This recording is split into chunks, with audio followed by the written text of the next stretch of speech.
So we've got the VIVO S1 Pro in-house in its only variant, which is 8GB of RAM and 128GB of onboard storage. The S1 Pro is basically a successor to the VIVO S1. Now I'll quickly compare it to the VIVO S1 in a while, but before that let's just quickly unbox and see everything that we get. So that's the VIVO S1 Pro in Jazzy blue color. There are two more colors, the Mystic Black and Dreamy White, which I would actually prefer over this. It comes with an 18-watt fast charger and earphones in the box with a 3.5mm headphone connector.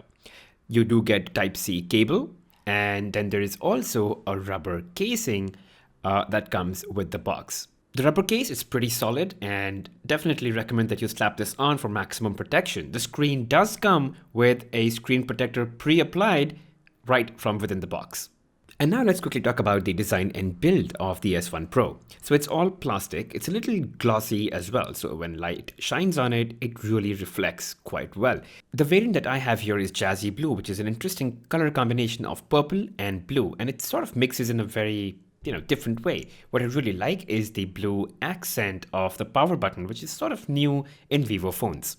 But hey, if you like subtle colors, you could go for the Dreamy White and the Mystic Black as well, because Jazzy Blue, it's a little too jazzy, and even when you flip it up front, you can see the colors, the strokes are along the border of the phone, which are in purple and in blue. At the back, you have this quad camera setup, which is inside a diamond-shaped housing, which I think looks really unique and imparts the S1 Pro its own look. I think it's a very welcome change, and it certainly looks good here. And I have to admit that the phone does feel very good in the hand, despite being plastic. I mean, it doesn't feel cheap at all. And in spite of having a 6.38-inch display, it's actually pretty convenient to use with just one hand, and it's not even that bulky, given the fact it's got a 4500 mAh battery that can be very heavy. And sadly, it's become a feature, but there is a 3.5mm headphone jack in this phone. Type-C charging port and data syncing port. But what I want to talk about is this boat-shaped rear panel, which actually is the secret behind why it feels and sits so well in your palm and ergonomically feels really good. It does come with hybrid SIM tray support, so you can either have two SIM cards or one SIM card and one microSD card to expand storage. And now let's jump on to the software side of things. So it's running Android 9 Pie and it's got FunTouch OS, which is pretty much the same interface as you would see on any Vivo phone. It's undergone a lot of changes, and I really like what Vivo has done with FunTouch OS. It does have its own dark version, so all apps, including Instagram and Facebook, they all turn dark, and all your settings and toggles sit right here in the shortcut center, which, by the way, is actually very interesting. So if you go into your shortcut center, you would see stuff that you would not see on any other phone. I mean, you could directly add money to your Paytm, search for flights on Make My Trip, and so on. There's been always-on display on Vivo phones, but now you also have more clocks, more colors to play with, and more backgrounds that you could apply and customize the always-on display. The S1 Pro also has a bunch of fingerprint animations, so when you're trying to unlock using your finger, there are a couple of these really interesting animations. Though the fingerprint unlock is not as fast as I would ideally like it to be, the face unlock is pretty fast, so I would ideally combine these two and use face more often. Then you do get access to a bunch of transition screen animations, and you can obviously apply widgets to your home screen if you wanted to. I also want to talk about the loudspeaker of the S1 Pro, and no point in me playing some random music because that's highly inaccurate, but I can tell you in general that it's not too loud. So if you have a few people around you, you really can't depend on the loudspeaker. Anyway, coming back to the interface, FunTouch has come a long way, and there are a lot of options that you could go through and personalize your phone for best use. Now, the phone right out of the box does come with a lot of pre-installed junk like PhonePe, Amazon, Daily Hunt, Flipkart, Z5 for some reason. But anyway, you don't need all of this, and luckily you can uninstall them. So just long press on an app and then just hit the cross button. You'll get the option to delete it, and you can just get rid of all of these apps that you don't need. And now let's talk about the display. So it's 6.38 inches diagonal size, and it's got a resolution of 2340 by 1080 pixels, which means it is FHD+, which is great resolution at this price point. It's obviously colorful because it's Super AMOLED, so that means you've got deep blacks, very saturated, punchy colors, it's really vivid, and overall it's just an amazing screen. The bezels are quite thin, except maybe at the bottom it's got a little bit of chin, but otherwise I think it's just a phenomenal screen, though it could have been a little bit brighter. And now let's come over to performance. So unlike the Vivo S1, this one has a Snapdragon 665 processor with 8 gigs of RAM and the Adreno 610 graphics, which means it's better than the predecessor, obviously, but it's still not as good as compared to some other phones in a similar price segment. I mean, even Vivo Z1X, which is cheaper than the S1 Pro, has a better processor than the S1 Pro itself. And you can see I'm playing Asphalt 9, it's not as smooth, despite I've not even raised the graphic quality. It's pretty much what the game came with and optimized itself for.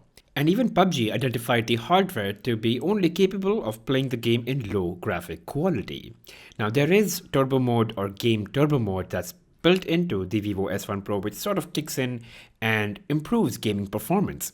And even though I'm playing PUBG in graphic quality, which is set to low, it's still pretty good. I mean, I can't significantly tell the difference between medium and low because I've played the game in medium quality and it seems pretty close to that. So, having said that, the game does not lag. It's smooth. The touch response is pretty good as well. And there are no network issues either. So in terms of, internet connectivity and latency, no issues. It's playing pretty well.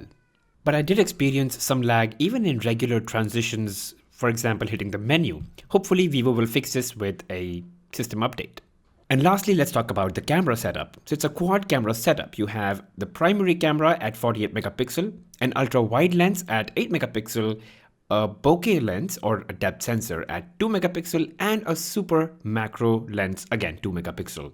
So you do get the complete range. The camera bump, it's not too bad. It's actually pretty slim. The camera interface, it's pretty straightforward and very similar to any other Vivo phones, and you can switch between different lenses using that button right there. Now here are some samples that I took using the primary lens on a winter evening, so the light was pretty dull. Now this is in regular mode and this is with HDR, so you can see that there is more dynamic range. It's slightly better, but it's still suffering from overexposure. This one, I just find the sharpness to be a bit low. But otherwise, indoors, the camera did a wonderful job, whether it's detailing, sharpness, colors, everything was pretty cool. This is in low light. Now the phone currently does not have the super night mode, which is supposed to come through an OTA update, which is still not here. But once it comes, I'm going to do a detailed camera review for you guys. And here's some pictures I took using the depth sensor at 2 megapixel. I think it did a pretty phenomenal job. But yes, there is still some overexposure. Hopefully they will fix it with an OTA update. So yeah, a lot of these images are obviously not final and Vivo is yet to push out the update, so hopefully a lot of things will get fixed. Now here are some samples using the regular lens on the left and the ultra wide lens on the right. Obviously the ultra wide lens is a little darker as compared to the primary lens because of, the aperture difference, but nevertheless it still does a pretty good job. So here's a regular picture, and then when I go into ultra wide mode, boom, that's the field of view. I think it's about 120 degrees, which is pretty good. And yeah, just a couple of more samples. But I will wait for the final update to come, which will have more modes and hopefully a better algorithm in terms of software processing. So definitely better pictures to come. And these are just pictures taken using the 2 megapixel super macro lens, but these aren't that great. Currently, if I go into more, here are some settings that I see, but hopefully, as I said, after the update, there would be a lot more to see, especially the night mode that I'm waiting for. But let's go into the Pro mode for now and see everything that you can change. And yes, you can change the ISO, the shutter speed, the white balance, as well as manually change the focus, which is pretty great. And then there's restore to reset everything. In terms of video, it can shoot 1080p videos. And here's a 1080p video sample for you guys. Again, shot in a dull winter evening, so the lighting isn't that great. This video can definitely be better if the lighting was better, but nevertheless, I'm not sure if you guys noticed this too, that it sort of feels a bit wide. It's got that ultra wide video feel to it. Although I'm not shooting using the ultra wide lens, this is being shot using the regular lens. I don't even think there is the capability to shoot ultra wide in this phone. By the way guys, the S1 Pro is supposed to have electronic image stabilization during video shoot. Currently, the phone that I'm using, it does not have EIS because it's still not updated. So as I said, I will be doing a detailed camera review of photos and videos once the update is out. And I know I haven't talked about the battery yet. It's got a 4500 milliampere hour battery, which is great capacity. I mean, it can definitely go on for the entire day despite heavy usage. And if you are like a medium user, this would go on for a day and a half without any charge. Having said that, guys, the VIVO S1 Pro is slightly better than the VIVO S1, especially in RAM, in processor, and the camera, which is now 48 megapixel AI camera. Overall, I think the VIVO S1 Pro is just about a decent phone. It's a mediocre mid-range smartphone for its price. If you are a Vivo fan, I would still recommend that you do look at the Vivo Z1X and the Z1 Pro, which are pretty good phones as well. And again, for the S1 Pro, I can see some really good reasons. I mean, the diamond camera module at the back, the 6.38-inch Super AMOLED display, and the 48 megapixel AI camera are pretty good reasons to buy one.